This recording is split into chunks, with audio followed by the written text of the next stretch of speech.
need to get out of here so that we don't keep putting you in positions that you aren't ready for." Then Kate heard the thump of boots on the dry soil. Still holding Sarah in her arms, she looked over her shoulder and saw that a group of men in riot gear were advancing on them, fanning out in order to cut off any escape. Even though Kate had seen the damage inside, she still couldn't process that these grown men, several of them she suspected to be copies created in the facility, were so scared of a little girl. But they trained their automatic weapons on the mother and daughter pair. "Don't move! Surrender the girl!" A soldier bellowed at them. He took a step forward, still with his gun raised. Sarah plucked her head out from where she had buried her face in Kate's shoulder and looked at the man. Kate felt Sarah's heart start to race and her body tensed up. "No, honey, don't do anything. Stay calm. He's just scared like us," she said in a panic to Sarah. But Sarah's face was once again a mask of fury, and as the soldier took another step forward, Kate could feel a pulse go through her daughter's body. The soldier flew backwards as though he had been hit with a powerful wave, and then, to Kate's horror, he seemed to disintegrate in front of her eyes. One minute he was flesh and bone, the next he was simply gone as though he had been vaporized. "Sarah, no, you have to stop!" Kate screamed as she felt Sarah's arms tense once more. "Sarah, please, don't look at them, just stop!" But the soldiers advanced, shouting that they would shoot to kill. Kate held on to Sarah as tight as she could and spoke frantically into her daughter's ear. "Close your eyes. Be here with me. I'm not letting you go. I'm not letting them take you. Breathe out. Relax." To her relief, she felt Sarah slacken her muscles again. She scooped Sarah into her arms, big though she was, and stood up.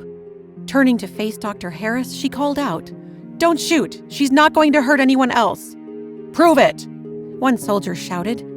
"Bring him down." Kate looked up. Pierre was still dangling in midair. "Honey, can you let him come down?" she murmured. Sarah grunted a yes, and Pierre's body hit the ground with a thump.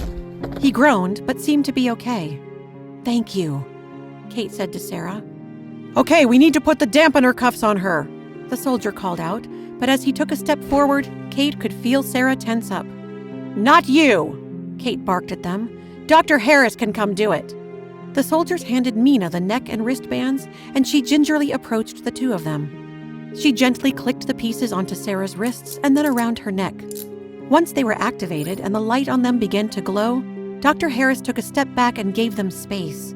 But the soldiers had other ideas. "Stay where you are, Dr. Harris," a soldier yelled. "Men, prepared to eliminate threats." "No!" cried Kate. "She can't hurt you anymore." But the soldiers aimed at the four of them, Kate, Sarah, Dr. Harris, and Pierre, all the same. Just when Kate thought she was about to hear gunfire as the last sound of her life, there was a flash of light and the sound of helicopter blades. Kate looked up, though the light was so bright she couldn't see who was operating it. A voice came from a megaphone above them. "Stand down."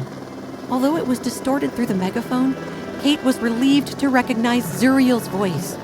"This is an Apache helicopter, armed with an M230 chain gun capable of firing 600 rounds per minute, not to mention Hellfire missiles and literal rockets. You are outgunned. I am ordering you to stand down." The soldiers looked around, unsure of what to do. Then a shot was fired from the helicopter to the dirt, an inch in front of one of the soldiers' feet. "Lower your weapons!" the man cried, and the others did so. "Return to the building. If I see you within 20 yards of these people, I will blow you all to Kingdom Come." Zuriel's voice boomed over them. The soldiers grumbled but retreated. Soon after, the helicopter landed, though its blades were still spinning. "Come on!" shouted Zuriel into the loud whipping air, now without the megaphone. Kate ducked her head and ran toward the helicopter, still carrying Sarah. Dr. Harris followed close behind, dragging Pierre with her. When they reached the chopper, Zuriel flashed his signature grin at Kate. "You're safe now. We're getting the hell out of here." "My son is at the rendezvous point, and Debbie was shot. You need to get her too," Kate babbled, loading Sarah into the helicopter and then climbing in after. "Already on it," he said. "Get in, doctor. We need to get going." Dr. Harris climbed in and reached out her hand to Pierre to help him climb aboard. But he did not take her hand. and instead turned his head to Zuriel. There seemed to be a silent battle for dominance going on between the two men, but Kate had had it with testosterone running her life. "Are you in or you out, Pierre?" she called out into the noise.